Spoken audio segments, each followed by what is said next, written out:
ഈ heart breaking loss ആണ് എങ്ങനെയായിരിക്കും ഒരു സിറ്റുവേഷൻ? ഒന്നും ഇവിടെ അവസാനിക്കുന്നില്ല. അവസാനം എന്ന് പറയുന്നത് വാസ്തവത്തിൽ തുടക്കമാണ് എല്ലാത്തിൻ്റെയും. അത് end actually it's A beginning.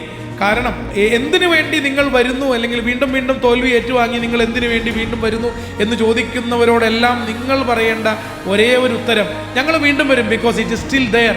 അതവിടെ ഇരിക്കുന്നിടത്തോളം സമയം, ഞങ്ങളതിൽ തൊടാത്തിടത്തോളം കാലം, ഞങ്ങൾക്കത് കിട്ടാത്തിടത്തോളം കാലം ഞങ്ങൾ അതിനു വേണ്ടിയുള്ള പരിശ്രമം തുടർന്നുകൊണ്ടേയിരിക്കും. ഞങ്ങൾ വീണ്ടും വരും. ഇത് ജീവിതത്തിൽ വളരെ ആപ്ലിക്കബിളാണ്.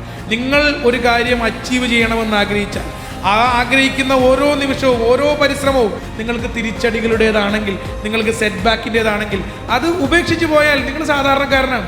എത്ര സെറ്റ് ബാക്ക് ഉണ്ടായാലും, എത്ര തവണ തോറ്റു മടങ്ങിയാലും അതവിടെ ഇരിക്കുന്നിടത്തോളം കാലം ഞങ്ങൾ വന്നുകൊണ്ടേയിരിക്കും. ഞങ്ങളുടെ ടീം ഇവിടെ ഉണ്ടാകും, ഞങ്ങൾ ആരാധകരിവിടെ ഉണ്ടാകും, ഈ കപ്പ് ഇവിടെ ഉള്ളിടത്തോളം കാലം, because it is still there എന്ന് പറയുന്ന ഒരു സംഗതിയാണ്. അത് ജീവിതത്തിൽ ആപ്ലിക്കബിൾ അല്ലേ ഞാൻ ഈ പറഞ്ഞ സംഗതി?